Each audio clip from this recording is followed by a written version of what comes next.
நாட்டில் நல்லவங்க ஒருத்தர் 2 பேர் இருக்கிறதுனால தாங்க மழையே பெய்யுது அப்படின்னு சொல்கிறது உண்டு. நல்லார் ஒருவர் உளரேல் அவர் பொருட்டு எல்லாருக்கும் பெய்யும் மழை. சில சமயம் ரொம்ப பேர் திடீர்னு நல்லவங்களா ஆகிடுவாங்க போல இருக்குது. அதனால தான் விடாமல் பேய் மழையாக கொட்டி தீர்த்துடுது. எல்லாரும் நல்லவங்களாகிட்டா உலகமே தாங்காது போல இருக்க.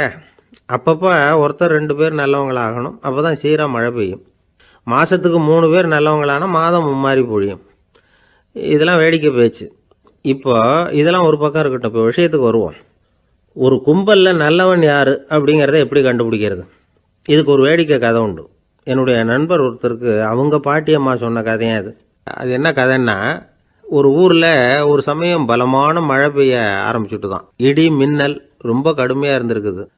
ஆரம்பித்த மழை வர வர கடுமையாக ஆகிட்டு இருக்குதே தவிர நிற்கிற பாடாக தெரியல. ஊர் ஜனங்கள்லாம் பார்த்தாங்க. இதுக்கு மேலேயும் வீட்டு உள்ளே இருந்தால் ஆபத்துங்கிறத புரிஞ்சுக்கிட்டாங்க. ஏன்னா வீடெல்லாம் இடிஞ்சு விழுந்துருமோங்கிற பயம். உடனே எல்லாரும் புறப்பட்டு ஊருக்கு பொதுவாக இருந்த ஒரு மண்டபத்தில் போய் தங்கிக்கிட்டாங்க. மின்னல் கடுமையாக இருந்தது. இடி எந்த நேரத்துலையும் விழலாம்ங்கிற நிலைமை. எப்போ விழலாம்னு பார்த்துக்கிட்டு இருக்குது. அந்த மண்டபத்தில் இருந்த ஜனங்கள் மனசுக்குள்ளே ஒரு பயம். நம்ம கூட்டத்தில் யாராவது ஒரு கெட்டவன் பாவம் பண்ணவன் இருந்தால் கூட இடி இந்த மண்டபத்தில் விழுந்துரும். அது எல்லாருக்கும் ஆபத்து அப்படின்னு நினச்சாங்க. சரி, இதுக்கு என்ன பண்ணலாம் அப்படின்னு யோசனை பண்ணாங்க. அந்த கூட்டத்தில் ஒரு பெரியவர் இருந்தார். அவர் ஒரு யோசனை சொன்னார். இதை பாருங்கள், அதுக்கு ஒரு வழி இருக்குது. அதோ எதிர்த்தாப்பில் கொஞ்சம் தூரத்தில் ஒரு உயரமாக மரம் ஒன்று இருக்குது பாருங்கள். பொதுவாக இடி சுலபமாக விழறது அது மாதிரி உயரமான மரத்தில் தான். நம்ம கூட்டத்தில் இருக்கிறவங்க எல்லாரும் ஒவ்வொருத்தராக போய் அந்த மரத்தை தொட்டுவிட்டு திரும்பி வந்துடணும். நம்மளில் பாவம் பண்ணவன் யாரோ அவன் அந்த மரத்தை தொடுற சமயத்தில் இடி விழுந்துடும். அவன் மட்டும் போயிடுவான். மண்டபத்தில் இருக்கிற நாமெல்லாம் பொழைச்சிக்கலாம் அப்படின்னு ஐடியா கொடுத்தார் அந்த பெரியவர். இது நல்ல யோசனையாக பட்டது. எல்லாரும் ஒத்துக்கிட்டாங்க.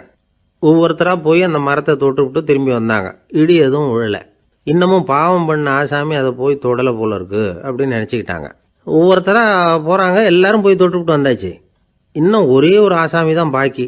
கடைசியாக இருந்த அந்த ஆள் பயந்துட்டான். இது வரைக்கும் இடி விழலைன்னா இப்போ என்ன அர்த்தம்? இப்போ நாம தான் பாக்கி, நாம தான் தப்பு பண்ண ஆள் போல இருக்கு அப்படின்னு நினச்சிட்டான். அதனால் துணிச்சலாக போய் தொடுறதுக்கு பயந்தான். தயங்கிக்கிட்டே இருந்தான். இருந்தாலும் மற்றவங்கள்லாம் சும்மா இருப்பாங்களா? கட்டாயப்படுத்தி கழுத்தை பிடிச்சி தள்ளாத குறையா அவனை தள்ளி விட்டாங்க. போய் தொட்டுட்டு வாடான்னு. அவன் நடுங்கிக்கிட்டே போய் அந்த மரத்தை தொட்டான். அதே வினாடி ஒரு பயங்கரமான மின்னல் இடி விழுந்துட்டுது. எங்கே விழுந்தது தெரியுமா? அந்த ஆள் மேலே இல்லை, மண்டபத்தில் விழுந்தது. மண்டபத்தில் இருந்தவங்க பூரா காலி. அந்த ஒரு ஆள் மட்டும் பொழைச்சிக்கிட்டான். இந்த ஒரு ஆளை காப்பாற்றுறதுக்காக தான் இடி மண்டபத்தில் விழாமல் இருந்திருக்குது. இதுதான் கதை. அதனால் நல்லவங்க எப்படியும் தப்பிச்சுக்குவாங்க அப்படிங்கிறது ஒரு நீதி. ஒருத்தன் அப்படி தான் தெருவில் நடந்து போய்கிட்டு இருந்தான். ரொம்ப நல்லவன். எதிரில் ஒருத்தன் சைக்கிளில் வந்துக்கிட்டு இருந்தான். அதில் மோதி இவன் கீழே விழுந்துட்டான். சைக்கிள்காரன் உடனே இறங்கி இவனை தூக்கி விட்டான். இவன் எழுந்திரிச்சு அவனை முறைச்சி பார்த்தான். அப்படி பார்க்காதீங்க சார், நீங்கள் ரொம்ப புண்ணியம் பண்ணியிருக்கீங்க, அதுதான் இப்போ சைக்கிளில் மோதிக்கிட்டீங்க அப்படின்றான். என்ன அப்படி சொல்கிறேன் நான்? இவன் 10 நிமிஷத்துக்கு முன்னாடி நான் லாரி ஓட்டிகிட்டு வந்தேன். அப்போ நீங்கள் எதிரில் வந்திருந்தீங்கன்னா என்ன ஆயிருக்கும் அப்படின்னானா அவன். ஒரு பெரிய தத்துவ சிந்தனையாளர் இருந்தார். சுவாங் சு அப்படின்னு பேர். அவருடைய மனைவி ஒரு நாள் திடீர்னு காலமாயிட்டாங்க. ஐயோ பாவம், அவர் ரொம்ப வருத்தப்படுவார். போய் ஆறுதலாக 4 வார்த்தை பேசிவிட்டு வரலாம் அப்படின்னு நினச்சிக்கிட்டு நிறைய பேர் அவரை தேடிட்டு வந்தாங்களாம். வந்தவங்களுக்கு ஆச்சரியம். ஏன்னா இவர் வருத்தப்பட்டுக்கிட்டு இருப்பார் அப்படின்னு தானே எதிர்பார்த்தாங்க. அப்படி இல்லை, தாளம் போட்டுக்கிட்டு உட்காந்துருக்கிறார். தாளத்துக்கு தகுந்த மாதிரி பாட்டு வேற பாடிக்கிட்டு இருக்கிறார். என்ன மனுஷன் அவர், கொஞ்சம் கூட கவலை இல்லாமல் இப்படி இருக்கிறாரு அப்படின்னு நினச்சாங்க. ஒருத்தர் துணிஞ்சு அவர்கிட்ட கேட்டுவிட்டார், என்னங்க இது இப்படி அப்படின்னு. அதுக்கு அவர் என்ன சொன்னார் தெரியுமா? இதை பாருங்க, என்னுடைய மனைவி பிறக்கிறதுக்கு முன்னாடி அவளுக்கு உயிரும் கிடையாது, உடலும் கிடையாது. அதுக்கு பிறகு தான் உயிர் வந்தது, உடல் வந்தது, அந்த உருவம் வந்தது. இப்போ என்ன ஆச்சு? அந்த உருவமும் உயிரும் போயிட்டுது, அவ்வளவுதானே. வந்தது போயிட்டுது. இளவேனில் காலம், இலையுதிர் காலம், பனிக்காலம், இப்படி பருவங்கள் மாறி மாறி வருது இல்லையா? அது மாதிரி பிறப்பும் இறப்பும் மாறி மாறி வருது. இது இயற்கை. இதுக்காக அழுதா அது எப்படி அப்படின்னாராம். ஞான தெளிவு அடைஞ்சவங்களுக்கு எல்லாமே சுகம்தான். திருவள்ளுவரும் அதை தான் சொல்கிறார். உறங்குவது போலும் சாக்காடு, உறங்கி விழிப்பது போலும் பிறப்பு. தூங்கிறதுக்கெல்லாம் நாம் வருத்தப்பட்டுக்கிட்ட இருக்கிறோமா? இன்றைக்கி தூங்க வேண்டியிருக்குதே, இன்னும் கொஞ்சம் நேரத்தில் நான் தூங்க வேண்டியிருக்கு அப்படின்னு சொல்லி யாராவது அழுதுகிட்டு இருப்பாங்களா? அதனால் இந்த உலக வாழ்க்கையினுடைய இயல்பை யதார்த்தத்தை நாம் தெளிவாக புரிஞ்சுக்கணும். அப்படி புரிஞ்சுக்கிட்டால் நாம் கவலை இல்லாமல் வாழ முடியும். ஒரு வயசான தாத்தா பாட்டி 60 வருஷத்துக்கு முன்னாடி அவங்களுக்கு கல்யாணம் ஆச்சு, ஒன்றாவே வாழ்ந்தாங்க, ஒன்றாவே இறந்து போனாங்க. இப்போ அவங்க 2 பேரும் சொர்க்கத்துக்கு போய் சேர்ந்தாங்க. அங்கே எல்லா வசதியும் இருந்தது. ஒரு பெரிய பங்களாவே இவங்களுக்கு ஒதுக்கி கொடுத்தாங்களாம். இதுக்கு எவ்வளவு வாடகைன்னு கேட்டார் தாத்தா. வாடகையெல்லாம் கிடையாது, இலவசம் அப்படின்னார் அங்கே இருந்தவர். அந்த வீட்டுக்கு பின்னாடி ஒரு பெரிய புல்வெளி இருந்தது. இதில் விளையாட ஏதாவது கட்டணம் உண்டான்னு கேட்டிருக்கார் தாத்தா. அதெல்லாம் ஒன்றும் கிடையாது, பணம்லாம் கட்ட வேண்டியதில்லை அப்படின்னார் அவர். பக்கத்தில் ஹோட்டல் மாதிரி ஒரு பெரிய கட்டடம், உள்ள சாப்பாட்டு மேஜைகள், அது மேலே விதவிதமான பலகாரங்கள். சாப்பாட்டுக்கெல்லாம் எவ்வளவு அப்படின்னு விசாரிச்சாராம் தாத்தா. அதுதான் சொன்னேனே, இங்கே எல்லாமே இலவசம்தான், எது வேணும்னாலும் சாப்பிட்லாம், எவ்வளவு வேணும்னாலும் சாப்பிட்லாம் அப்படின்னாரா. நீங்கள் சொல்கிறீங்க அப்படி, ஆனால் நான் சர்க்கரை சேர்த்துக்கக்கூடாது, உப்பு சேர்த்துக்கக்கூடாது, பாட்டி கையால் எப்பவும் பத்திய சாப்பாடு தான் அப்படின்னாராம் தாத்தா. இதை பாருங்கள், இங்கே உங்களுக்கு அந்த கவலையும் வேண்டியதில்லை. இங்கே நீங்கள் ஸ்வீட்டு சாப்பிட்லாம், காரம் சாப்பிட்லாம், உங்களுக்கு எந்த நோயும் வராது அப்படின்னாராம் அங்கே சொர்க்கத்தில் இருந்தவர். இதை கேட்ட உடனே அந்த தாத்தா பக்கத்தில் நின்ன பாட்டியை பார்த்து கத்தினாராம். அடி பாவி, எல்லாத்தையும் கெடுத்துட்டியே, நீ எனக்கு பத்திய சாப்பாடு போடாமல் கண்டதை திங்க விட்டுருந்தா 10 வருஷத்துக்கு முன்னாடியே நான் இங்கே சேர்ந்துருப்பேனே அப்படின்னாராம். ஒரு காட்டில் ஒரு முனிவர் இருந்தார். ஒரு நாள் அவரை தேடிட்டு 4 பேர் வந்தாங்க. சுவாமி, எங்களுக்கு ரொம்ப நாளாக ஒரு சந்தேகம்னாங்க. என்னன்னு கேட்டார். இந்த உலகத்தில் எவ்வளவோ காரியங்கள் நடக்குது, எது நியாயம் எது அநியாயம் அப்படின்னு புரிஞ்சிக்க முடியலன்னாங்க. அது யாராலையும் புரிஞ்சிக்க முடியாதுன்னார் முனிவர். வந்தவங்களுக்கு ஆச்சரியமாக போச்சு, ஒரு மாதிரியாக பார்த்தாங்க. இதை முனிவர் கவனிச்சார். சரி புறப்படுங்க என்னோடன்னார். எங்கன்னு கேட்டாங்க. இப்போ உங்கள் 4 பேரையும் ஒரு புஷ்பக விமானத்தில் அழைச்சிட்டு போகிறேன். இந்த உலகத்தில் சர்வசாதாரணமாக நடக்கக்கூடிய ஒரு காட்சியை உங்களுக்கு காட்ட போகிறேன். நீங்கள் பார்க்க போகிற அந்த காட்சி நியாயமா அநியாயமா அப்படிங்கிறத என்கிட்ட சொல்லணும். நீங்கள் சரியான பதில் சொன்னால் புஷ்பக விமானத்தில் தொடர்ந்து பிரயாணம் பண்ணலாம். தவறான பதில் சொன்னால் இந்த புஷ்பக விமானம் உங்களை கீழே தள்ளி விட்டுரும் அப்படின்னார். 4 பேருக்கும் பயம்தான், இருந்தாலும் முனிவர் கூப்பிடுறாரு அப்படின்னு சொல்லி புறப்பட்டாங்க. அவங்க எல்லாரும் புறப்பட்டு ஒரு காட்டு வழியாக போய்கிட்டு இருக்கிறாங்க புஷ்பக விமானத்தில். அங்கே நடக்கிற ஒரு காட்சியை காட்டுறார் முனிவர். அதோ அங்கே பாருங்கன்னார். அந்த விமானத்தில் இருந்தபடியே எல்லாரும் கீழே குனிஞ்சு பார்க்குறாங்க. அங்கே ஒரு தாய் புலி அப்போ தான் குட்டி போட்டிருக்கு. குட்டிகளை ஈன்ற உடனே பசிக்கு இறை தேடி அந்த பக்கமாக வருது. அதே நேரம் ஒரு தாய் மான், அதுவும் அப்போ தான் குட்டி போட்டிருக்கு. அதுவும் இதே மாதிரி குட்டிகளை ஈன்ற உடனே பசிக்கு இறை தேடி அந்த பக்கமாக வருது. இப்போ அந்த புலி அந்த மானை அடித்து போட்டுடுது, அதுவும் சாப்பிடுது, குட்டிகளுக்கும் கொடுக்குது. இப்போ அந்த புலிக்குட்டிகள் முகத்தில் மகிழ்ச்சி, தாயை இழந்த அந்த மான் குட்டிகள் முகத்தில் துக்கம். இப்போ அந்த முனிவர் 4 பேர்கிட்டையும் கேட்குறார். நீங்கள் இங்கே பார்த்தீங்களே, இதில் எது நியாயம் எது அநியாயம் ஒவ்வொருத்தராக சொல்லுங்கள். உங்கள் பதில் சரியில்லைன்னா இந்த விமானம் உங்களை கீழே தள்ளி விட்டுரும், சொல்லுங்கள் பார்க்கலாம்னார். முதல்ல ஒருத்தன் சொன்னான், அந்த புலி செஞ்சது சரிதாங்க, அது பசிக்கு அதுதான் ஆகாரம், தன்னுடைய பசிக்கு தானே இறை தேடிக்கிட்டுது, அதில் என்ன தப்பு, அவ்வளவுதான், அதனால் புலி செஞ்சது நியாயம்தான் அப்படின்னா. அவ்வளவுதான், அந்த விமானம் அவனை அப்படியே கீழே தள்ளி விட்டுட்டுது. அதனால் அவன் கொடுத்த பதில் சரியில்லை அப்படிங்கிறது புரிஞ்சு போச்சு. இப்போ 2வது ஆள் சொன்னான், புலி செஞ்சது பாவம், அந்த தாய்மான் என்ன தப்பு பண்ணிச்சு, இப்போ அந்த குட்டிகளுக்கு யார் ஆதரவு, அதனால் புலி செஞ்சது அநியாயம் அப்படின்னா. அவ்வளவுதான், அவனையும் கீழே தள்ளி விட்டுடுது அந்த விமானம். இந்த பதிலும் சரியில்லை அப்படின்னு ஆயிட்டுது. இப்போ 3வது ஆள் வந்தான். முதல்ல 2 பேர் கீழே விழுந்ததை பார்த்துக்கிட்டு இருந்தான். அதனால் அவன் சொன்னான், ரெண்டுமே நியாயந்தாங்க, புலி இறை தேடினதும் இயற்கை, அதுக்கு மான் இறையானதும் இயற்கை, அதனால் இதில் ஒன்றும் தப்பு இல்லைன்னா. அவ்வளவுதான், அவனையும் அந்த விமானம் கீழே பிடிச்சி தள்ளி விட்டுது. இப்போ 4வது ஆள் வந்தான். முனிவர் கேட்டார், நீயாவது சொல்லுப்பா, இந்த செயலில் எது நியாயம்னார். அவன் தெளிவாக பதில் சொன்னான். அதாவது என்ன சொன்னான்னா, எனக்கு தெரியல அப்படின்னா. அவனை விமானம் கீழே தள்ளலை, சௌரியமாக அழைச்சிட்டு போட்டுது. இவனும் பிரயாணம் சௌக்கியமாக பண்ணானான். ஆக இதுதான் சரியான பதிலுங்கிறத முனிவர் உணர்த்தினார். இந்த கதையிலிருந்து நாம் புரிஞ்சுக்க வேண்டியது என்னென்னா, இந்த உலகத்தில் எவ்வளவோ காரியங்கள் நடக்குது. அதெல்லாம் ஏன் அப்படி நடக்குதுங்கிறதுக்கு எப்பேற்பட்ட பண்டிதராலும் பதில் சொல்ல முடியாது. தெரியாததை தெரியாதுன்னு ஒத்துக்கிட்டா வாழ்க்கை பிரயாணம் சுகமாக இருக்கும். அதனால் தேவையில்லாத விஷயங்களை புரிஞ்சுக்கிறதுக்கு நேரத்தை செலவு பண்ணிகிட்டு இருக்கக்கூடாது. வாழ்க்கையை குழப்பிக்க கூடாது. வாழ்க்கைக்கு தேவையானது என்னவோ அதை மட்டும் புரிஞ்சுக்கிட்டா போதும். இந்த காலத்து ஆள் ஒருத்தன் ஒரு பெரியவரை தேடி வந்தான். ஐயா, ஒரு சந்தேகம்னா. என்ன உன்னுடைய சந்தேகம்னார். பகுத்தறிவுன்னா என்ன, விதின்னா என்ன அப்படின்னு கேட்டான். இதுக்கு அவர், இப்போ உன்னுடைய வலது காலை தூக்குன்னார். தூக்கினான். சரி, இப்போ உன்னுடைய வலது காலை கீழே இறக்காம உன்னுடைய இடது காலையும் தூக்குன்னார். தூக்கினான். பொத்துன்னு கீழே விழுந்துட்டான். பெரியவர் சொன்னார், உன்னால் ஒரு காலை தூக்க முடிஞ்சுது, அதுதான் பகுத்தறிவு.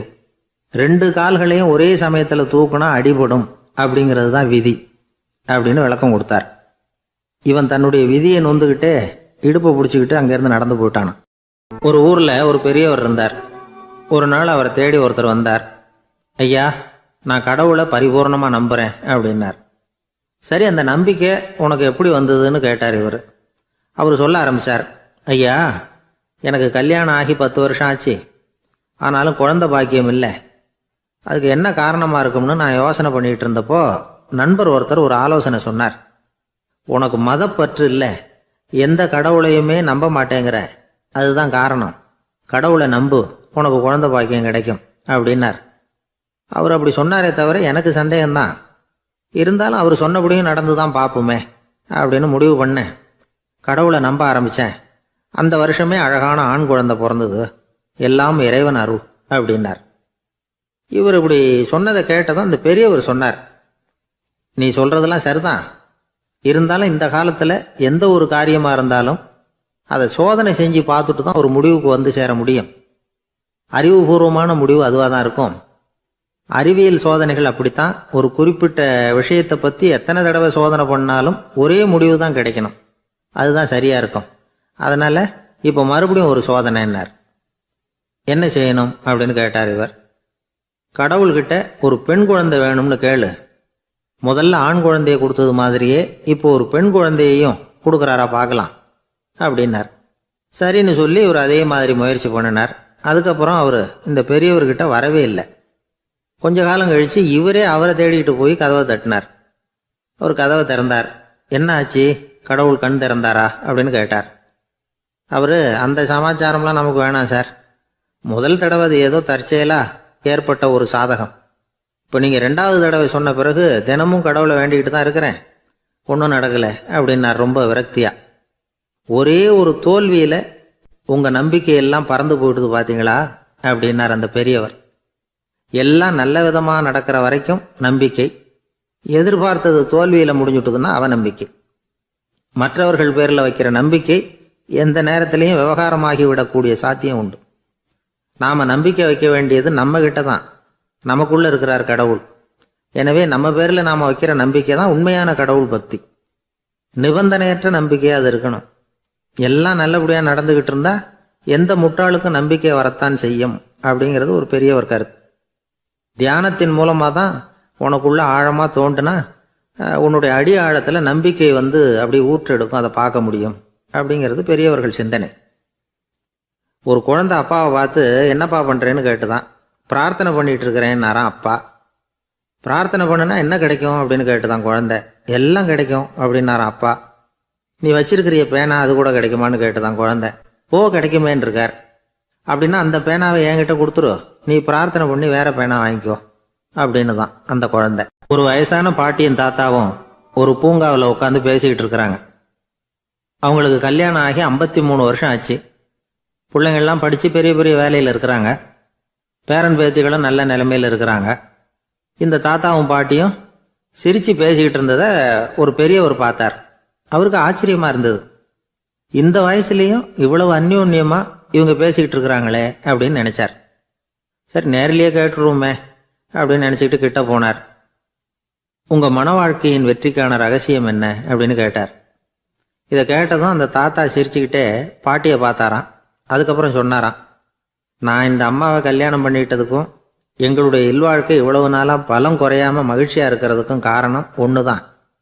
அது என்ன காரணம்னா, எங்களுக்கு இடையில பொதுவாக நிறைய குறைகள் உண்டு, அதுதான் காரணம் அப்படின்னாராம். அவர் சொல்றது சரிதான் அப்படிங்கிறது மாதிரியே அந்த பாட்டியும் அவரை நிமிர்ந்து பார்த்தாங்களாம். இந்த பெரியவர் மறுபடியும் அந்த பாட்டியை பார்த்து அதே கேள்வியை கேட்டிருக்கார். உங்களுடைய நீண்டகால மன வாழ்க்கைக்கு கிடைச்ச வெற்றி எதனாலேன்னு சொல்ல முடியுமா அப்படின்னு கேட்டாராம். அவங்களும் சிரிச்சுக்கிட்டே பதில் சொன்னாங்களாம். என்ன பதில் தெரியுமா? சில பேரை நாம குறிப்பிட்ட பண்புகளுக்காக நேசிக்கிறோம், வேற சிலரை நாம் அந்த பண்புகள் இல்லாத குறைகளுக்காகவே விரும்பி பழகிறோம் இல்லையா அப்படின்னு கேட்டுவிட்டு தலையை குனிஞ்சுக்கிட்டாங்களாம் அந்த பாட்டியம்மா. அவங்க அப்படி சொன்னதை கேட்டதும் இவருக்கு புதுசா ஞானம் பிறந்தது மாதிரி இருந்துதான். இதுதான் மனம் நிறைந்த மன வாழ்க்கை அப்படிங்கிறார் சுவாமி சின்மயானந்தர். பண்புகளை எப்படி நேசிக்க முடியுதோ அதே மாதிரி பண்புகள் இல்லாத குறைகளையும் நேசிக்க முடியும். மனசுதான் காரணம். ஒரு மேல்நாட்டு தம்பதி, அவங்களும் தாத்தா பாட்டி தான். அவங்க 2 பேரும் ஒரு பூங்காவில் உட்காந்து சிரிச்சு பேசிக்கிட்டு இருக்கிறாங்க. அதை ஒருத்தர் பார்த்தார். அவருக்கு ஆச்சரியம், இவ்வளவு காலம் ஆகி இந்த வயசுலையும் இப்படி அன்பா பேசிக்கிட்டு இருக்கிறாங்களே அப்படிங்கிற ஆச்சரியம். கிட்ட நெருங்கி போனாரு. கேட்டார், ஏன் தாத்தா உங்களுக்கு கல்யாணம் ஆகி எவ்வளவு வருஷம் ஆச்சுன்னார். 55 வருஷம் ஆச்சுன்னாராம் அவரு. இன்னமும் இவ்வளவு சந்தோஷமா இருக்கிறீங்களே, அதுக்கு என்ன காரணம்னு கேட்டிருக்கார். அதுக்கு என்ன காரணம்னா, இது வரைக்கும் எங்களுக்குள்ள சண்டையே வந்ததில்லை அப்படின்னாராம். அது எப்படி முடியும்னு கேட்டிருக்கார் இவர் ஆச்சரியமா. அந்த தாத்தா சொல்ல ஆரம்பிச்சாராம், இதை பாருப்பா, எங்களுக்கு கல்யாணம் ஆன புதுசில் நானும் என்னுடைய மனைவியும் ஒரு குதிரை மேலே ஏறி ஒரு காட்டு வழியாக போய்கிட்டு இருந்தோம். கொஞ்சம் தூரம் போனதும் அந்த குதிரை எடக்கு பண்ணிச்சு. நான் உடனே கீழே இறங்கி அந்த குதிரையை பார்த்து, இது உனக்கு முதல் தடவை அப்படின்னு மிரட்டலாக சொல்லிவிட்டு ஏறி உக்காந்தேன். மறுபடியும் போனோம். கொஞ்சம் தூரம் குதிரை நல்லபடியாக நடந்து போச்சு. மறுபடியும் எடக்கு பண்ண ஆரம்பிச்சுட்டுது. நான் கீழே இறங்கினேன். கையில் இருந்த சாட்டையால் ஓங்கி ஒரு அடி கொடுத்தேன். இது உனக்கு 2வது தடவை அப்படின்னு சொல்லிவிட்டு ஏறி உக்காந்தேன். மறுபடியும் குதிரை கொஞ்சம் தூரம் நல்ல விதமாக நடந்து போச்சு. அப்புறமும் எடக்கு பண்ண ஆரம்பிச்சுட்டுது. அந்த சமயத்தில் ஒரு ஆற்று பாலத்தை கடந்து போய்கிட்டு இருக்கிறோம். நான் கீழே இறங்கினேன். என்னுடைய மனைவியையும் கீழே இறங்க சொன்னேன். அந்த குதிரையை பிடிச்சி அப்படியே ஆற்றுல தள்ளி விட்டுட்டேன். தள்ளி விட்டுட்டு, இது உனக்கு கடைசி தடவை அப்படின்னு சொன்னேன். அதை பார்த்ததும் என் மனைவி பதறி போயிட்டாங்க. போய், ஐயோ பாவம், என்ன இப்படி பண்ணிவிட்டீங்க, உங்களுக்கு மனசில் கொஞ்சம் கூட இறக்கமே இல்லையா அப்படின்னாங்க. நான் மெதுவாக இவங்க பக்கம் திரும்பி, இது உனக்கு முதல் தடவை அப்படின்னேன். அவ்வளவுதான், அன்னையிலேருந்து இன்னைய வரைக்கும் ஒரு நாள் கூட எங்களுக்குள்ள சண்டையே வந்ததில்லை அப்படின்னு விளக்கம் கொடுத்தார் அந்த தாத்தா. கடற்கரை ஓரமா ஒரு பெரியவர் கையால மணலை கீறிக்கிட்டே உட்காந்துருக்கிறார். என்னத்தையும் தேடிட்டு இருக்கிறது மாதிரி தெரிஞ்சது. மெதுவா கிட்டத்துல போய், என்னத்தை தேடிட்டு இருக்கிறீங்க அப்படின்னு கேட்டோம். அவரு சாவகாசமா நிமிர்ந்து பார்த்து, நிம்மதியை தேடிட்டு இருக்கிறேன்னார். நாங்க ஒரு மாதிரி ஆயிட்டோம். இருந்தாலும் சமாளிச்சுக்கிட்டு, சார் மணல்ல கிழிஞ்சல் தான் கிடைக்கும், நிம்மதி கிடைக்காது அப்படின்னோம். சரி, இன்னைக்கு வசமா நம்ம கிட்ட ஒரு ஆள் மாட்டிக்கிட்டார் அப்படின்னு நினைச்சு அவர் பக்கமா போய் உட்காந்துக்கிட்டு கதை சொல்ல ஆரம்பிச்சிட்டோம். ஒரு பெரிய மன்னர் இருந்தார். அவருக்கு எல்லா வசதியும் இருந்தது. இருந்தாலும் ஒரே ஒரு குறை. அது என்னன்னா, நிம்மதி இல்லைங்கிற குறை. அரண்மனையில தினமும் கலை நிகழ்ச்சி, நாட்டியம் எல்லாம் நடந்துகிட்டு தான் இருந்தது. இருந்தாலும் நிம்மதி இல்லை. சரி, நிம்மதி எங்க கிடைக்கும் அப்படின்னு தேட ஆரம்பிச்சார். உடனே அதுக்கான முயற்சிகள்ல தீவிரமா இறங்கினார். நாட்டில் உள்ள தத்துவ மேதைகளை எல்லாம் கூப்பிட்டுட்டு வர சொன்னார். எல்லாரும் சேர்ந்தாங்க. அவங்கள பார்த்து, நிம்மதி எங்க இருக்குது அப்படின்னு விசாரிச்சார். அவங்களுக்கு அது தெரிஞ்சா ஏன் இப்படி ராஜா முன்னாடி நின்றுட்டு இருக்க போறாங்க? ராஜாவோட கேள்விக்கு ஒவ்வொருத்தரும் ஒவ்வொரு மாதிரி விளக்கம் கொடுக்க ஆரம்பிச்சிட்டாங்க. எந்த பதிலும் ராஜாவுக்கு திருப்தி அளிக்கக்கூடிய அளவுக்கு இல்லை. சரி, போயிட்டு வாங்கன்னு சொல்லி அவங்களெல்லாம் அனுப்பி வச்சுட்டார். ஒரு நாள் அவர் மாளிகையில உப்பருகையில நின்றுட்டு இருக்கிறார். அந்த சமயத்துல தெருவில் ஒரு பிச்சைக்காரன் ரொம்ப உல்லாசமா பாட்டு பாடிக்கிட்டே போயிட்டு இருக்கிறான். குரல்ல ஒரு சந்தோஷம், நடையில ஒரு மிடுக்கு. அவங்ககிட்ட கொஞ்சம் கூட கவலை இருக்கிறதா தெரியல. உடனே ராஜா அதை பார்த்தார். ஏவலாளிகளை கைதட்டி கூப்பிட்டார். உடனே ஓடி போய் அந்த பிச்சைக்காரனை இங்க அழைச்சிட்டு வாங்கன்னு உத்தரவு போட்டார். இவங்க உடனே ஓடி போய் அவனை கூப்பிட்டாங்க. அரண்மனைக்கு வாழ்ந்தாங்க. அவன் வரல. அரண்மனைக்கு உள்ள அடி எடுத்து வைக்க மாட்டேன்னு சொல்லிவிட்டான். ராஜா கிட்ட விஷயத்தை சொன்னாங்க. அவருக்கு ரொம்ப ஆச்சரியம், இப்படி ஒரு ஆள் இருக்கிறானா அப்படின்னு. சரி, அவன் என்னதான் சொல்றான் அப்படின்னு விசாரிச்சார். இவங்க மறுபடியும் தெருவுக்கு போய் கேட்டாங்க. என்ன பார்க்கணும்னா, ராஜா விருப்பப்பட்டாருன்னா அவரை வேணும்னா இங்க வர சொல்லுங்க அப்படின்னு சொல்லிவிட்டான். அதை ராஜா கிட்ட சொன்னாங்க. அவருக்கு கோபம் வரல. இவ்வளவு சுதந்திர உணர்வோடு இருக்கிறவன் சாதாரண ஆளா இருக்க முடியாது அப்படின்னு நினைச்சார். உடனே கிடுகிடுன்னு இறங்கி தெருவுக்கு வந்தார். பிச்சைக்காரங்கிட்ட போனார். நீ கவலைப்படாம சந்தோஷமா பாடிட்டு போறியே, அது எப்படி முடியுது உன்னால அப்படின்னு கேட்டார். ஏன் அப்படி கேக்குறீங்கன்னு அவன், அதுக்கு இல்ல, எனக்கு அரண்மனையில எவ்வளவோ சுகபோகங்கள்லாம் இருக்கு, இருந்தாலும் நிம்மதி இல்ல, இது ஏன்னு எனக்கு தெரியல. இந்த தேசத்துல உள்ள அறிஞர்களை எல்லாம் கூப்பிட்டு கேட்டு பார்த்துட்டேன், அவங்களுக்கும் தெரியல. உன்னை கேட்டா தெரியும்னு நினைச்சேன், அதனாலதான் சந்திக்கிறதுக்கு ஆசைப்பட்டேன், ஆனா நீ வரமாட்டேன்னுட்டியே அப்படின்னார். பிச்சைக்காரன் கடகடன்னு சிரிக்க ஆரம்பிச்சுட்டான். மகிழ்ச்சிக்கும் உங்களுக்கும் தடையா இருக்கிறது இந்த மாளிகை தான். இதை விட்டுட்டு வெளியில வந்துட்டா நிம்மதி தேடிட்டு வந்துரும்னா. நான் அரசன், எனக்குன்னு கடமைகள் இருக்கு, அதையெல்லாம் விட்டுட்டு எப்படி வர முடியும்னார் ராஜா. ரெண்டும் ஒரே நேரத்துல கிடைக்கணுங்கிறது முடியாத காரியம். உங்க சுகபோகத்துக்கு விலையாதான் உங்க நிம்மதியை கொடுத்துக்கிட்டு இருக்கிறீங்க. என்ன பாருங்க, என்கிட்ட எதுவும் இல்லை, அதனால எதுவும் போயிடுமோங்கிற பயமும் இல்லை, நிம்மதியா இருக்கிறேன் அப்படின்னா அவன். ராஜா உடனே சந்தோஷப்பட்டு தன்னுடைய மேலங்கியை எடுத்து அவனுக்கு பரிசா கொடுத்தாராம். அவன் சிரிச்சுக்கிட்டே அதை வாங்க மாட்டேன்னு விட்டானான். இதை நீங்க எனக்கு கொடுக்கறதுனால எந்த பயனும் இல்லை, அதே நேரத்துல அதை வாங்கிக்கிட்டேன்னா அடுத்த வினாடியிலிருந்து அதை எப்படி காப்பாத்துறதுங்கிற கவலை எனக்கு வந்து சேர்ந்துடும், அப்புறம் தூக்கம் வராது, நிம்மதி போயிடும் அப்படின்னானா. சொல்லிவிட்டு அவன் பாட்டுக்கு சந்தோஷமா பாடிட்டே போயிட்டான். நிம்மதி எங்க இருக்குங்கிறதையும் ராஜா தெரிஞ்சுக்கிட்டார். அந்த இடத்துக்கு தன்னால போக முடியாதுங்கிறதையும் அவர் புரிஞ்சுக்கிட்டார். இப்படி இந்த கதைய அந்த கடற்கரையில மணலை கீறிக்கிட்டே உட்கார்ந்துருந்தார அந்த பெரியவர்கிட்ட சொல்லி முடிச்சோம். அவர் முகத்துல ஒரு தெளிவு தெரிஞ்சது. எங்களை நிமிர்ந்து பார்த்தார். ரொம்ப நன்றிங்க, இப்ப எனக்கு தெரிஞ்சு போச்சு, நிம்மதி வேணும்னா அதுக்கு என்ன பண்ணணும்னு இப்ப நல்லா புரிஞ்சுக்கிட்டேன் அப்படின்னார். என்ன புரிஞ்சுக்கிட்டீங்கன்னு கேட்டோம். இனிமே இந்த பக்கம் வந்தா உங்க கண்ணுல படாத இடமா பார்த்து உட்காரணும்னு புரிஞ்சுக்கிட்டேன் அப்படின்னார். ஒரு ஊர்ல ஒரு ஆள் இருந்தான், தையல் கடை வச்சிருந்தான். அவங்கிட்ட ஒருத்தன் ஒரு சட்டை துணி எடுத்து கொடுத்து தைக்க சொல்லியிருந்தான். வர்ற சனிக்கிழமை வா, வந்து வாங்கிட்டு போ அப்படின்னு அவன் சொல்லியிருந்தான். அதே மாதிரி இவன் வந்தான். அவன் தச்சு வச்சிருந்த சட்டையை கொடுத்தான். இவன் வாங்கி அங்கேயே போட்டு பார்த்தான். கை நீளம் ஒண்ணுக்கு ஒண்ணு வித்தியாசமா இருந்தது. வலது கை இடது பக்கத்தை விட நீளம் குறைச்சலா இருந்தது. அவன் முணுமுணுக்க ஆரம்பிச்சுட்டான், என்ன இது இப்படி தைச்சுட்டியேன்னு. இதுக்கு அவன் சொன்னான், ஐயோ இதுக்காகவா சங்கடப்படுறீங்க, வலது கையை மட்டும் கொஞ்சம் உள்ள இழுத்தாப்புல வச்சுக்கிட்டீங்கன்னா சரியா போகுது, மற்றபடி அந்த சட்டையில உள்ள கலை அம்சத்தை கவனிங்க, எவ்வளவு அற்புதமா தச்சிருக்கேன் பாருங்க, ஒரு சின்ன குறைய இப்படிலாம் பொருட்படுத்த வேண்டியதில்லை, நான் சொன்னது மாதிரி கையை கொஞ்சம் உள்ள இழுத்தது மாதிரி வச்சுக்கிட்டு நடந்து போங்க, ஜோரா இருக்கும் அப்படின்னா. அவனும் யோசிச்சு பார்த்தான். சரியான யோசனையா தான் தோணுச்சு. கொஞ்சம் முயற்சி பண்ணி வலது கையை கொஞ்சம் உள்ள இழுத்து சட்டை சரியா இருக்கிறது மாதிரி பண்ணிக்கிட்டான். இப்போ மறுபடியும் ஒரு பிரச்சனை. வலது கையை உள்ள இழுத்த மாதிரி அப்படியே வச்சுக்கிட்டதும் முதுகு பக்கம் கொஞ்சம் துணி தளர்த்தியா தொங்குறது மாதிரி தெரிஞ்சுது. என்ன இது, முதுகு பக்கம் துணி குவிஞ்சுட்டுதே, தொங்குதே அப்படின்னா மறுபடியும், அடடா இதுக்காகவா கவலைப்படுறீங்க, உடம்ப அதுக்கு தகுந்த மாதிரி கொஞ்சம் வளைச்சிக்கிட்டா சரியா போடுது, இதுக்காக அந்த அழகான தையலை பிரிச்சு அதுல உள்ள கலை அம்சத்தை கெடுக்கிறதுக்கு என் மனசு இடம் தரல, எவ்வளவுக்கு தளர்த்தியா இருக்கோ அவ்வளவுக்கு கொஞ்சம் உடம்ப வளைச்சி அப்படி குனிஞ்சது மாதிரி போங்க போதும் அப்படின்னா. அதுவும் நல்ல யோசனையா தான் பட்டுது இவனுக்கு. சரின்னு சொல்லிவிட்டு புறப்பட்டான். தெருவில் இறங்கினான். கையை கொஞ்சம் உள்ள இழுத்தான், உடம்ப கொஞ்சம் முன்னால வளைச்சான், சட்டைக்கு தகுந்த மாதிரி உடம்ப பண்ணிக்கிட்டான், மெதுவா நடந்து போறான். இப்போ எதிரில் இன்னொருத்தன் வரான். இவனை பாக்குறான், இவன் போட்டிருக்கிற சட்டையை பாக்குறான், ஆஹா அற்புதம்ங்கிறான். சும்மா சொல்லக்கூடாது, ரொம்ப நல்லா இருக்கு, நிச்சயமா இது இந்த ஊர் மேல தெருவில் இருக்கிற ஒருத்தன் இருக்கானே அவன் தச்சதா தான் இருக்கணும் அப்படின்னா.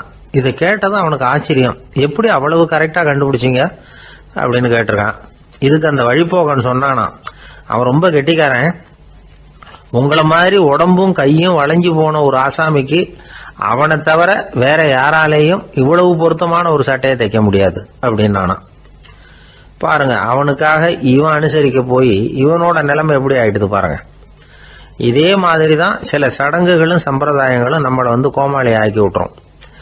எதுவா இருந்தாலும் அதுல அறிவுபூர்வமான அணுகுமுறை அவசியம். ஒரு நர்ஸ் அவசரமா ஓடி டாக்டர் கிட்ட சொல்லிச்சான், டாக்டர் ஒரு தப்பு நடந்து போச்சு, 10ஆம் நம்பர் பெட்ல இருக்கிற பேஷண்ட்டுக்கு காலில் ஆபரேஷன் பண்றதுக்கு பதிலாக கையில் ஆபரேஷன் பண்ணி விட்டீங்க, கை ஆபரேஷன் பண்ணிக்க வேண்டிய ஆள் 7ஆம் நம்பர் பெட்ல இருக்கார் அப்படின்னு தான். அதுக்கு ஒரு பதட்டப்படாம சொன்னாராம், பரவாயில்ல, இவரை தூக்கி 7ஆம் நம்பர் பெட்டில் போட்டுரு அப்படின்னாராம். தான் மட்டும் வாழ்ந்தா போதும் அப்படின்னு நினைக்கிறவங்க உண்டு. தானும் வாழணும், அடுத்தவங்களும் வாழணும் அப்படின்னு நினைக்கிறவங்களும் உண்டு. முதல்ல சொன்ன வகையை சேர்ந்த மனிதர்கள் எப்படி தெரியுமா? எப்படியாவது தான் மட்டும் வாழ்ந்தால் போதுங்கிற நினைப்பு தான் எப்பவும் அவங்களுக்கு இருக்கும். தங்களுடைய வளர்ச்சிக்கு எது தடையா இருந்தாலும் சரி, யார் தடையா இருந்தாலும் சரி, அதை அழிச்சுட்டு தான் மறுவேலை பார்ப்பாங்க. அவங்கெல்லாம் பாவ காரியங்களுக்கு தயங்குறதே இல்லை. அப்படிப்பட்ட வாழ்க்கை அவங்களுக்கே இடைஞ்சல அமைஞ்சு விடுறது உண்டு. அதை விளக்கறதுக்கு ஒரு கதையும் உண்டு. ஒரு ஊர்ல அப்படிப்பட்ட ஆள் ஒருத்தன் இருந்திருக்கான். நிறைய பாவங்களை செஞ்சவன்.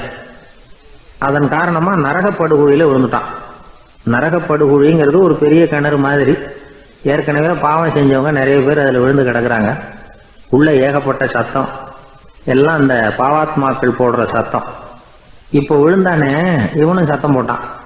இவன் போடுற சத்தம் கொஞ்சம் அதிகமாக கேட்டுது. இந்த கிணத்துக்கு பக்கத்தில் புத்தர் உட்கார்ந்துருக்கிறார். அவர் காதில் இவன் போடுற சத்தம் விழுந்தது. உடனே அந்த கிணத்தடிக்கு போனார். குனிஞ்சு பார்த்தார். சாமி, என்னை காப்பாத்துங்க அப்படின்னு கத்தனான் இவன். புத்தர் அவனை கொஞ்சம் கவனிச்சு பார்த்தார். மனித சமுதாயத்துக்கு அவன் என்னென்ன கெடுதல் பண்ணியிருக்கிறாங்கிற விவரம்லாம் அவர் மனக்கண்ணில் தெரிஞ்சது. அவருக்கு எல்லாம் புரிஞ்சு போச்சு. இருந்தாலும் அவனை காப்பாத்துறதுக்கு ஏதாவது வழி உண்டா அப்படின்னு யோசிச்சார். அவன் தன்னுடைய வாழ்நாளில் ஏதாவது நல்லது செஞ்சிருக்கானா அப்படின்னு பார்த்தார். ஒரே ஒரு சமயம் அவன் தன்னுடைய காலடியில மிதிபட இருந்த சிலந்தியை மிதிக்காமல் தாண்டி போயிருக்கிறான். இந்த ஒரு காரியத்துக்காக அவனை கரையேற்ற முடியுமா அப்படின்னு நினைச்சார்.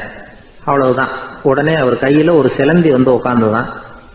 அதுகிட்ட இருந்து நூல் இழை வெளிவர ஆரம்பிச்சது. அந்த நூல் இழை கிணற்று ஆழம் வரைக்கும் அப்படியே நீண்டுகிட்டே போச்சான். புத்தர் பார்த்தார். இந்த நூலை பிடிச்சிக்கிட்டு மேலே ஏறி வா அப்படின்னார். என்னங்க சொல்றீங்க, இந்த சிலந்தி நூல் என்ன தாங்குமான்னு கத்தனான். எல்லாம் தாங்கும், அதை பிடிச்சிக்கிட்டு ஏறி வா அப்படின்னார். சந்தேகத்தோடவே அவன் அந்த நூல் இழைய பிடிச்சி இழுத்து பார்த்தா ரொம்ப வலுவா இருந்தது. அவனுக்கு ஆச்சரியம். அதை பிடிச்சிக்கிட்டே மெதுவாக மேலே ஏறி வர ஆரம்பிச்சிட்டான். பாதி தூரம் ஏறி வந்திருப்பான். அப்போ அவன் காலுக்கு கீழே ஏதோ சத்தம். என்னன்னு குனிஞ்சு பார்க்கறான். கீழே கிடந்தவங்க சில பேரும் அந்த நூலை பிடிச்சி மேலே வந்துகிட்டு இருக்கிறாங்க. இவனுக்கு கோபம் வந்துட்டுது. தன்னுடைய இடுப்புல வச்சிருந்த கத்தியை எடுத்து தன்னுடைய காலுக்கு கீழே நூல் இழையை அப்படியே வெட்டி விட்டுட்டான். இனிமே நாம மட்டும்தான் மேலே ஏறி வந்துடணும் அப்படின்னு நினைச்சுக்கிட்டான். ஆனா நடந்தது என்ன தெரியுமா? மொத்த நூல் இழையும் அப்படியே அருந்து கீழே விழுந்துட்டுது. அவனும் பொத்துன்னு கீழே விழுந்துட்டான். மறுபடியும் கத்த ஆரம்பிச்சுட்டான். ஏற்கனவே அவன் செஞ்சிருந்த ஒரு சிறு கருணை அந்த நூல் இழைக்கு உறுதியை கொடுத்தது. இப்போ அவன் செஞ்ச பாவம் அந்த நூல் இழைய வலுவிழக்க செஞ்சுட்டுது. அடுத்தவங்களும் வாழணுங்கிற எண்ணம் அவனுக்கு இருந்திருந்தா இப்போ அவனும் கரையேறி வந்திருப்பான், மற்றவங்களும் சௌக்கியமா வந்து சேர்ந்திருப்பாங்க. அதனால நாமும் வாழணும், அடுத்தவங்களும் வாழணும் அப்படின்னு நினைக்கிறவன் வாழ்க்கையில சீக்கிரம் முன்னுக்கு வந்துடுவான். ஒருத்தன் ஒரு டாக்டர் கிட்ட போனான், மருந்து வாங்கினான். வாங்கி கொண்டாந்து பேசாம வச்சுட்டான், சாப்பிடல. அப்புறம் எதுக்காகப்பா போய் அவர்கிட்ட மருந்து வாங்கினேன் அப்படின்னு கேட்டாங்க. டாக்டர் வாழணும் இல்லையா, அதனாலதான் அப்படின்னா. அவர் கொடுத்த மருந்தை நீ ஏன் சாப்பிடல அப்புறம் அப்படின்னு கேட்டாங்க. நான் வாழணும் இல்லையா, அதுக்காக தான் அப்படின்னா. ஒரு ஊர்ல ஒரு ஆள் இருந்தான். அவன் ஒரு நாள் கோயிலுக்கு போனான். கடவுள்கிட்ட வேண்டிக்கிட்டான், எனக்கு ஒரு 1,00,000 ரூபா நீ கொடுத்தா நான் உன் சன்னதியில் ஒரு தேங்காய் உடைக்கிறேன் அப்படின்னு வேண்டிக்கிட்டான். கடவுள் பார்த்தார். உடனே அவன் கண் முன்னாடி தோன்றினார். இந்தா நீ கேட்ட 1,00,000 ரூபாய் அப்படின்னு சொல்லி அவன் கையில் பணத்தை கொடுத்துட்டு மறைஞ்சிட்டார். இவனால் நம்பவே முடியல. இவ்வளவு சுலபமாக கிடைக்கும்னு தெரிஞ்சிருந்தா அனாவசியமாக ஒரு தேங்காய் உடைக்கிறேன்னு வேண்டியிருக்க வேண்டியது இல்லையே அப்படின்னு நினச்சான். இருந்தாலும் வேண்டுதலை நிறைவேற்ற வேண்டியது கடமை. அதுக்காக என்ன பண்ணால், பக்கத்தில் ஒரு கடைக்கு போனான். ஒரு தேங்காயை கையில் எடுத்தான். இது என்ன விலைன்னு கேட்டான். 5 ரூபான்னார் கடையில் இருந்தவர். அதிகமாக இருக்குதே விலைன்னா. அப்படின்னா ஒன்று செய்யுங்க, அடுத்த ஊருக்கு போங்க, அங்கே தென்னந்தோப்பு அதிகம், அதனால் அங்கே இதை விட குறைஞ்ச விலைக்கு கிடைக்கும் அப்படின்னார். சரின்னு அடுத்த ஊருக்கு கிளம்புனான். அங்கே போய் விசாரித்தான். ஒரு தேங்காய் 3 ரூபாய் விலைன்னாங்க. இதுவும் அதிகமாக தெரியுதேன்னா. அப்படின்னா ஒன்று செய்ய, அதோ அந்த ஆற்று ஓரமாக ஒரு தென்னை மரம் இருக்கு பார், அதில் நீயே ஏறி பறிச்சுக்கோ, ஒரு தேங்காய்க்கு 1 ரூபா கொடுத்தா போதும் அப்படின்னார் அந்த தோப்புக்கு சொந்தக்காரரு. இவனுக்கு மரம் ஏற தெரியாது. இருந்தாலும் ஆசை யாரை விட்டுது, விலை சல்லிசாக இருக்குதே. ஆற்று ஓரம் போனால் தட்டு தடுமாறி அந்த மரத்தில் ஏறினா. அந்த தென்னை மரம் வளைஞ்சி ஆற்று பக்கம் போய் அப்புறம் நிமிர்ந்து இருந்தது. அதாவது மரத்தின் உச்சி சரியாக ஆற்றுக்கு நடுவில் இருந்தது. ஆற்றுல வெள்ளம் கரபுரண்டு ஓடிக்கிட்டு இருக்கு. இவன் கடவுள் கொடுத்த 1,00,000 ரூபாயை மடியில் வச்சு இறுக்கி கட்டிக்கிட்டான். உச்சிக்கு போய் காய் பறிக்கிற சமயத்தில் காற்றும் மழையும் பலமாக கலந்து அடிக்க ஆரம்பிச்சுட்டுது. கால் வழுக்கி விட்டுட்டுது. இவன் சடார்னு ஒரு தென்னை மட்டையை பிடிச்சிக்கிட்டு தொங்க ஆரம்பிச்சிட்டான். கீழே பயங்கரமான வெள்ளம். மடியில் 1,00,000 ரூபா பணம். என்ன செய்கிறதுன்னு தவிக்கிறான். இந்த சமயம் கரையில் ஒரு யானை பாகன் யானையை குளிப்பாட்டிக்கிட்டு இருக்கிறான். அது அவன் கண்ணில் பட்டுது. ஐயா ஒரு உதவின்னு கத்துனான். அவன் என்ன செய்யணும்னு கேட்டான். உன் யானையை மெதுவாக இங்கே அழைச்சிட்டு வா, எனக்கு நேராக கீழே நிறுத்து, என் காலை பிடிச்சி மெதுவாக கீழே இறக்கி விட்டுரு, என் மடியில் இருக்கிற பணத்தில் உனக்கு 10,000 ரூபா தரேன் அப்படின்னா. அவன் பார்த்தான். காலை கையை பிடிச்சா கூட எவனும் இந்த காலத்தில் 10 ரூபாய்க்கு மேலே தரமாட்டேங்கிறான். இவன் காலை பிடிச்சா 10,000 தர்றேங்கிறான் அப்படின்னு யோசனை பண்ணான். உடனே யானையை கொண்டுட்டு போனான். அவனுக்கு நேராக கீழே நிறுத்தினான். அவன் காலை பிடிச்சான். அவ்வளவுதான். அந்த நேரம் பார்த்து யானை மெதுவாக நடந்து அப்பால் போட்டுது. இப்போ யானை பாகன் அவன் காலை கெட்டியாக பிடிச்சிக்கிட்டு தொங்குறான். பரிதாபமாக மேலே பார்க்குறான். அவன் மட்டையை பிடிச்சிக்கிட்டு தொங்குறான். இப்போ யானை பாகன் சொல்கிறான், தம்பி மட்டையை விட்டுறாத, கெட்டியாக பிடிச்சிக்கோ, நான் உனக்கு 10,000 ரூபா தரேன், இதோ மடியில் தான் வச்சுருக்கேன்னா. மேலே தொங்குறவனுக்கு இந்த நிலைமையிலேயும் ஒரு சந்தோஷம், மேற்கொண்டு ஒரு 10,000 ரூபா நமக்கு கிடைக்கும் போல இருக்கே அப்படின்னு. இந்த சமயத்தில் ஒருத்தன் ஒட்டகத்தை ஓட்டிகிட்டு வந்தான் அந்த பக்கமாக குளிப்பாட்டுறதுக்கு. யானை பாகம் பார்த்துட்டான். ஐயா ஒட்டகக்காரரே, அதை இங்கே கொண்டுகிட்டு வா, எங்கள் காலை பிடிச்சி பத்திரமா இறக்கி விடு, நாங்கள் பணம் கொடுக்குறோம்னா. அவனும் பணத்துக்கு ஆசைப்பட்டு வந்தான். அவன் காலை பிடிக்கிற சமயம் ஒட்டகமும் நழுவி போட்டுது. இப்போ 3 பேருமே வரிசையாக தொங்குறாங்க. ஒட்டகக்காரன் கத்துறான், தம்பி மட்டையை விட்டுறாத, கெட்டியாக பிடிச்சிக்கோ, நான் என் மடியில் இருக்கிற 5,000 உனக்கு தந்துடுறேன்னா. மேலே தொங்குறவனுக்கு இன்னமும் சந்தோஷம், இவனும் பணம் தர்றேங்கிறான் அப்படின்னா இன்றைக்கி நமக்கு மொத்த பண வரவு எவ்வளவு அப்படின்னு ஒவ்வொன்றா கூட்டி பார்க்க ஆரம்பித்தான். மனக்கணக்கு சரியாக வரல. அதனால் அப்படியே விரலை விட்டு எண்ண ஆரம்பித்தான். அவ்வளவுதான். மட்டையை விட்டுட்டு கை நழுவி வந்துட்டுது. 3 பேரும் பொத்துன்னு ஆற்றுல விழுந்தாங்க. படாத பாடுபட்டு தட்டு தடுமாறி கரைக்கு வந்து சேர்ந்தாங்க. 3 பேர் மடியில் இருந்த பணமும் ஆற்றோட போட்டுது. பேராசை பெருநஷ்டம் அப்படின்னு ஒரு பழமொழி இருக்குல்ல, அதை விளக்கறதுக்காக சொல்லப்பட்ட கதை இது. இந்த காலத்தில் ஒருத்தர் ஒரு நீச்சல் குளத்தில் நீச்சல் அடிச்சுக்கிட்டு இருக்கிறார். காவலுக்கு இருந்தவர் அதை கவனிச்சுட்டார். கரையிலேருந்து சத்தம் போட்டாராம், இதோ பாருங்கள், இங்கே ராத்திரி 8 மணிக்கு மேலே நீச்சல் அடிக்கிறது சட்டப்படி குற்றம், அதுக்கு அனுமதி கிடையாது, தெரியாதா உங்களுக்கு அப்படின்னாராம். இதுக்கு அவர், ஐயையோ நான் நீச்சல் அடிக்க வந்தவன் இல்லைங்க, சும்மா சுற்றி பார்க்க வந்தவன், தடுமாறி குளத்தில் விழுந்துட்டேன், நீச்சல் தெரியாது, அதனால் தத்தளிச்சுக்கிட்டு இருக்கிறேன் அப்படின்னு கத்துனாராம். கரையில் இருந்தவர் பார்த்தார். ஓ அப்படின்னா சரி, அதுக்கு ஒன்றும் தடையில்லை அப்படின்னு சொல்லிவிட்டு அவர் பாட்டுக்கு நடந்து போயிட்டாராம். அசோக மன்னர் வந்துகிட்டு இருக்கார். அவருடைய ஆலோசகர்கள் எல்லாம் பக்கத்தில் வந்துகிட்டு இருக்கிறாங்க. அந்த சமயத்தில் எதிரில் ஒரு புத்த பிக்ஷு வர்றார். அசோகர் பார்க்கிறார். ஓடி போய் அவர் காலில் விழுந்து வணங்குறார். அசோக மன்னரின் தலை அந்த புத்த துறவியின் பாதத்தில் பட்டுக்கிட்டு இருக்கு. பக்கத்தில் நின்றுகிட்டு இருந்த அமைச்சருக்கு இது ரொம்ப சங்கடமாக போச்சு. ரொம்ப வருத்தப்பட்டார்.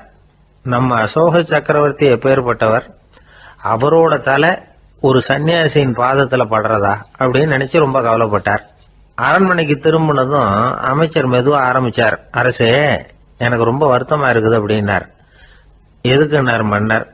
அசோக சக்கரவர்த்தியின் தலை, அதாவது அந்த சிரம், ரொம்ப மதிப்புமிக்க ஒன்று, அது ஒரு சன்னியாசியின் காலில் படலாமா அப்படின்னார். அசோகர் பதில் சொல்லல, சிரிச்சார், போயிட்டார். அதுக்கப்புறம் ஒரு சரியான சந்தர்ப்பத்துக்காக காத்துக்கிட்டு இருந்தார்.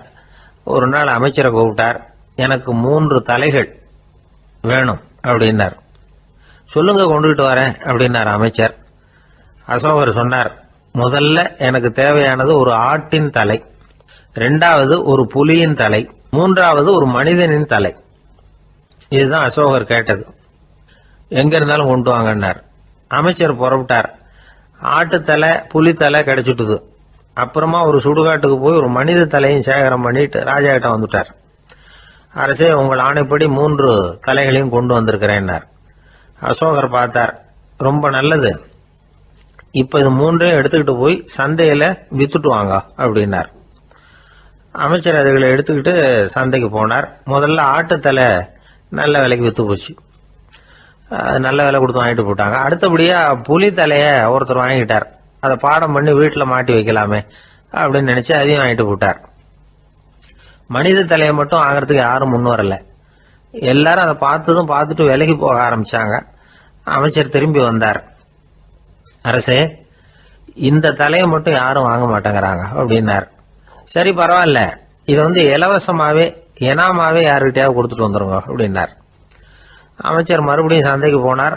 இதை இலவசமா தரேன், இதை வாங்கிக்கோங்க அப்படின்னார். அப்பவும் அதை யாரும் வாங்கிக்கிறதுக்கு தயாரா இல்லை. மறுபடியும் திரும்பி மன்னர்கிட்ட விவரத்தை சொன்னார். இப்போ மன்னர் சொல்றார், அமைச்சரே, உயிர் இருக்கிற வரைக்கும் தான் இந்த தலைக்கு மதிப்பு. ஜீவன் போனதுக்கு அப்புறம் அதோட மதிப்பும் போயிடுது. அதனால மதிப்பு இருக்கும் பொழுதே பெரியவர்கள் பாதம் பணிந்து அந்த புனிதத்தை பெற்றுக்கொள்ளணும் அப்படின்னார். பணிவுங்கிறது வேற, அடிமைத்தனம்ங்கிறது வேற. பெரியவர்களை பணிவது நமக்கு பெருமை தரக்கூடிய விஷயம். இதை மனசுல வச்சுக்கிட்டு எப்போ காலில் விழணும், எப்போ காலில் விழக்கூடாது அப்படிங்கிறத முடிவு பண்ணிக்கணும். ஒரு சாதாரண ஆள் நடந்து வந்துகிட்டு இருந்தார். எதிரில் வந்த ஒரு பெரிய மனுஷன் ஓடி போய் அவர் காலில் விழுந்து தன்னுடைய தலையை அவர் பாதத்தில் கொண்டு போய் வச்சார். கொஞ்ச நேரம் கழிச்சு எழுந்திரிச்சு வந்துட்டார். வந்த பிறகு இவரை கேட்டேன், ஏன் திடீர்னு ஓடி போய் அந்த ஆளு காலில் விழுந்தீங்க அப்படின்னு. அவர் போட்டிருக்கிறது என்னோட காணாம போன செருப்பான்னு கண்டுபிடிக்கிறதுக்காக அப்படி விழுந்தேன் அப்படின்னார். ஒரு ஊர்ல ஒரு பெரியவர் இருந்தார். அவர் ஒரு குரு. அவர் தொடர்ந்து தியான கூட்டங்கள் நடத்துவார். அந்த கூட்டத்தில் கலந்துக்கிறதுக்காக பல ஊர்கள்ல இருந்து சீடர்கள் நிறைய பேர் வருவாங்க போவாங்க. ஒரு நாள் அங்கே கூட்டம் நடந்துகிட்டு இருக்குது. அந்த சமயத்தில் சீடர்களில் ஒருத்தன் என்னத்தையே திருடி விட்டான். மற்ற சீடர்கள் அதை கவனிச்சுட்டாங்க. இவன் ஆப்பிட்டுக்கிட்டான். கூட்டம் முடிஞ்ச பிற்பாடு இவன் திருடின விஷயத்தை அந்த பெரியவர்கிட்ட போய் சொன்னாங்களாம். அவர் கவனத்துக்கு கொண்டுகிட்டு போனாங்க. ஆனால் அவர் இதை காதிலே போட்டுக்கல, கண்டுக்கவே இல்லை. போய் சொன்ன சீடர்களுக்கெல்லாம் ஏமாத்தமாக போயிட்டுது. என்ன இது, இவ்வளவு தூரம் நாம் கண்டுபிடிச்சி போய் சொல்கிறோம், அவர் கண்டுக்கவே மாட்டேங்கிறாரே அப்படின்னு ஒரு மாதிரி ஆயிட்டாங்க. இருந்தாலும் அதை பற்றி ஒன்றுமே சொல்லிக்கல, பேசாமல் இருந்துட்டாங்க. கொஞ்ச நாள் ஆச்சு. அதே ஆள் மறுபடியும் ஒரு திருட்டில் மாட்டிக்கிட்டான். சீடர்கள் மறுபடியும் அந்த குரு கிட்ட விஷயத்த சொன்னாங்க. அவர் அப்பவும் வழக்கம் போல சும்மாவே இருந்துட்டார். இவர் இப்படி இருக்கிறத பார்த்ததும் அந்த சீடர்களுக்கு கோபம் வந்துட்டுது. உடனே அந்த சீடர்கள்லாம் ஒன்று கூடி பேசினாங்களாம். எல்லாருமா சேர்ந்து ஒரு விண்ணப்பம் தயார் பண்ணாங்க. அதை குருநாதர்கிட்ட கொண்டுட்டு போய் கொடுத்தாங்க. அந்த விண்ணப்பத்தில் இவங்க என்ன எழுதியிருக்கிறாங்க தெரியுமா? குருநாதர் அவர்களே, உடனே திருடனவன் மீது சட்ட நடவடிக்கை எடுக்கணும். நீங்கள் அப்படி அவனை இங்கே சேர்க்கக்கூடாது. நீங்கள் சேர்த்தீங்கன்னா நாங்கள் இங்கே இருக்கிறத பற்றி யோசிக்க ஆரம்பிச்சிருவோம். அவனை இந்த மடத்தை விட்டே துரத்தி பண்ணணும். நீங்கள் அவனை வெளியில் அனுப்புங்க, இல்லைன்னா நாங்கள் அத்தனை பேரும் வெளியில் போயிடுறோம். இப்படி தான் அந்த விண்ணப்பத்தில் எழுதியிருக்கிறாங்க. குரு அந்த விண்ணப்பத்தை வாங்கி படித்து பார்த்தார். அதுக்கப்புறம் அதை எழுதின அத்தனை பேரையும் கூப்பிட்டாரு. எல்லாரும் இப்படி வாங்கன்னாரு. வந்தாங்க. இப்படி என் எதிரில் உட்காருங்கன்னார். உட்காந்தாங்க. அப்புறம் சொன்னார், இதை பாருப்பா, நீங்கள் எல்லாரும் புத்திசாலிகள். உங்களுக்கு எது நல்லது எது கெட்டதுங்கிறது நல்லா தெரியும். நீங்கள் மேற்கொண்டு ஏதாவது படிக்கணும்னு நினச்சா வேறு எங்கே வேணும்னாலும் போகலாம். அதுக்கு நான் தடை சொல்ல மாட்டேன். ஆனால் உங்களால் குற்றம் சாட்டப்பட்ட அவன் இருக்கானே, அவன் எப்படின்னா அவனுக்கு எது நல்லது எது கெட்டதுங்கிறதெல்லாம் தெரியாது. அதனால தான் திருடுறான். நீங்கள் சொல்கிறது மாதிரி அவனை அடித்து துரத்தி விடுறோம்னு வச்சுக்கோங்க, அவனுக்கு எப்படி நல்லது கெட்டது தெரியும்? அவனுக்கு அதை யார் சொல்லி கொடுக்கறது? அதனால் இங்கேயே இருக்கட்டும், அதுதான் சரி. இதுக்காக நீங்கள் எல்லாரும் என்னை விட்டுட்டு போனாலும் சரி, அவனை நான் விரட்ட மாட்டேன் அப்படின்னு விட்டாரான். இவ்வளவையும் திருடனை அந்த சீடன் கேட்டுக்கிட்டே இருந்திருக்கான். அவன் கண்களில் கண்ணீர். அப்படியே எழுந்திரிச்சு வந்தான். குரு காலில் விழுந்தான். அவன் கண்ணீரில் அவனது தீமை கழுவப்பட்டது அப்படிம்பாங்க. அதாவது சீடர்களுக்கு அந்த குருவோட பெருமை அப்போ தான் புரிஞ்சுதான்.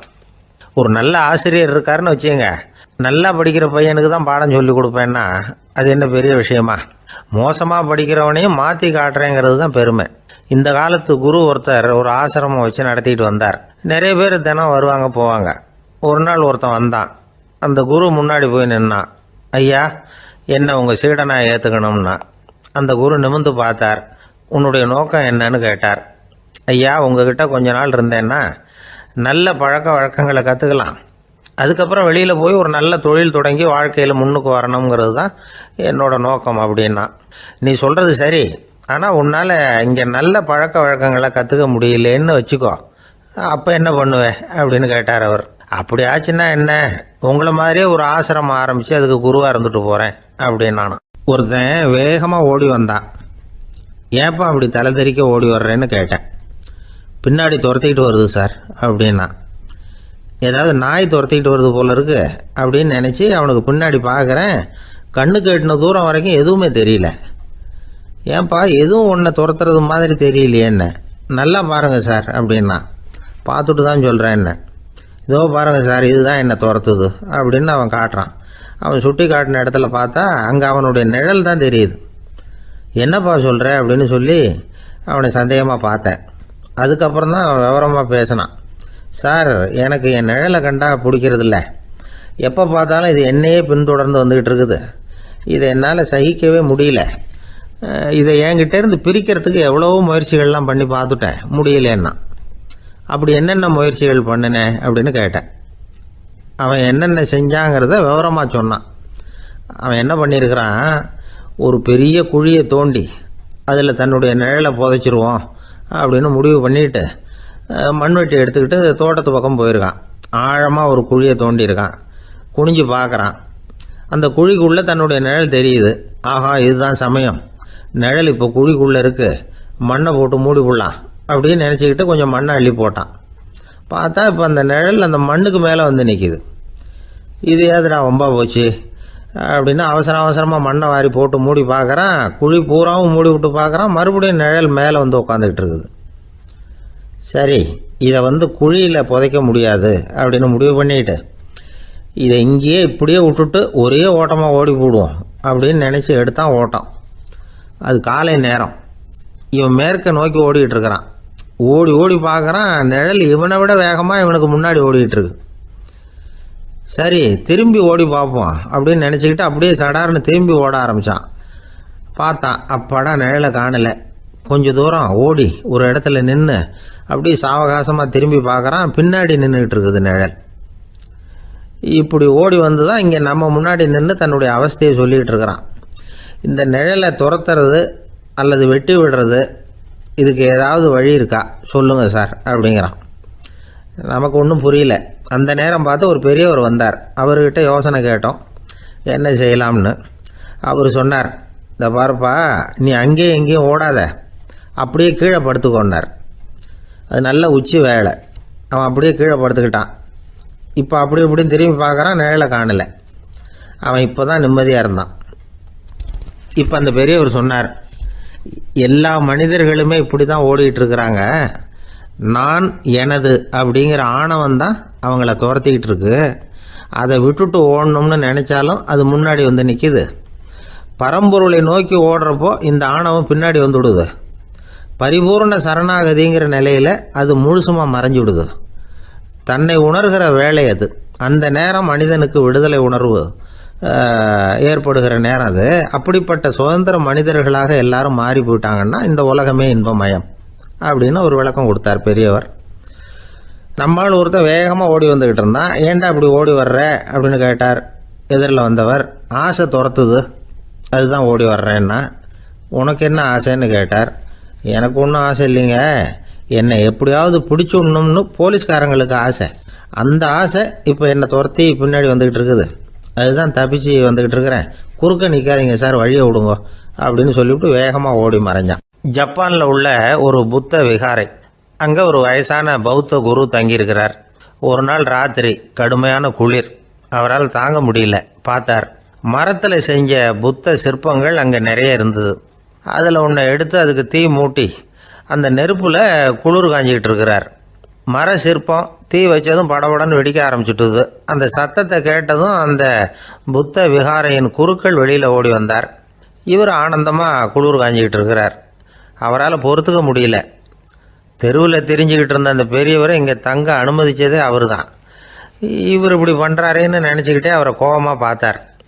ஏன் இப்படி கோபமாக பார்க்குறீங்க, இப்படி வந்து உட்காருங்க அப்படிங்கிறாரு இவர். அவருக்கு இன்னமும் கோபம் வந்துட்டுது. எங்கள் கடவுளை எரிச்சுட்டீங்களே அப்படின்னு சத்தம் போட்டாராம். அப்படியா அப்படின்னு கேட்டுக்கிட்டே அந்த சாம்பலை கிளறினார் இவர். என்ன செய்கிறீங்கன்னு கேட்டிருக்காரு அவர். நான் எலும்புகளை தேடுறேன்னாராம். நீங்கள் ஒரு பைத்தியம், இது ஒரு மர சிற்பம், இதில் எலும்புகள் கிடையாது அப்படின்னாராம். அவருக்கு கோபம் வந்துட்டுது. உடனே வெளியில் போங்கன்னு கத்தியிருக்கார். வெளியில் தள்ளி கதவையும் சாத்தி விட்டாராம். மறுநாள் காலையில் கதவை திறந்து பார்த்தா அந்த வயசான பெரியவர் ஒரு மைல்கல் மேலே சில காட்டு பூக்களை வச்சு புத்தம் சரணம் கச்சாமின்னு சொல்லிக்கிட்டே இருக்கிறார். இவருக்கு சந்தேகமாக போட்டுது. கிட்ட போனார். என்ன செஞ்சுக்கிட்டு இருக்கீங்கன்னு கேட்டார். இது என்னுடைய காலை நேர பிரார்த்தனைனாராம். நிஜமாகவே நீங்கள் ஒரு பைத்தியமாக தான் இருக்கணும், ஏன்னா அது ஒரு மைல்கல் அப்படின்னாராம். இப்போ அந்த பெரியவர் சொன்னாராம், நீங்கள் ஒரு மரத்தை புத்தராக நினைக்கும் பொழுது நான் ஏன் ஒரு மைல்கல்ல புத்தராக நினைக்கக்கூடாது? நான் புத்தரை எரிக்கலாம், ஏன்னா அவரை நான் நேசிக்கிறேன். அந்த சிற்பம் மரத்தால் ஆனதுங்கிறது எனக்கு தெரியும். நான் ஒரு மைல்கல்ல தொழலாம், ஏன்னா அது எனது பூக்களை தாங்குது. நான் இந்த மைல்கல்லுக்குள்ளே மறைஞ்சிருக்கிற புத்தரை பார்க்குறேன். யாராவது ஒரு சிற்பி இதை சிலையாக்கினாதான் நீங்கள் புத்தரை பார்க்க முடியும். அன்னைக்கு ரொம்ப குளிராக இருந்தது. நான் எனக்குள்ளே இருக்கிற புத்தரையும் பாதுகாக்கணும். உள்ளே இருக்கிற புத்தரை காப்பாற்றுறதுக்காக வெளியில் உள்ள புத்தரை எரிக்கலாம், அதில் ஒன்றும் தப்பு இல்லை. அது அவருடைய போதனையிலேயே இருக்குது. உனக்குள் ஜோதியாக இரு அப்படிங்கிறது அவருடைய போதனை. என்னுடைய புத்தர் குளிரில் நடுங்கிட்டு இருந்தார். அந்த மர சிற்பங்கள் வெயில் மழையில் உணர்ச்சி இல்லாமல் இருந்தது, அதனால் அப்படி பண்ணினேன். ஆனால் நீங்கள் என்ன பண்ணீங்க?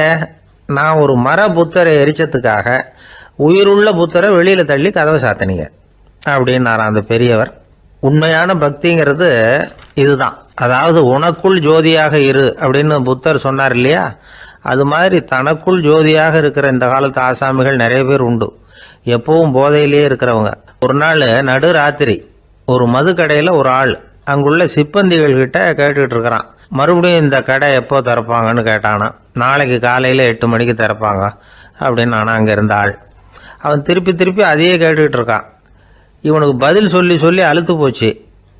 அதான் சொல்கிறேன் ஐயா, நாளைக்கு காலையில் வா அப்படின்னாங்களாம். அதுக்கு இவன், நான் வர்றதுக்காக கேட்கலையா, நேத்திக்கு வந்தவன் உள்ளேயே மாட்டிக்கிட்டேன், வெளியில் போகிறதுக்காக கேட்டேன் அப்படின்னு நானும். ஒரு ஏரி ஓரமாக 2 பசங்க நடந்து போய்கிட்டு இருக்கிறாங்க.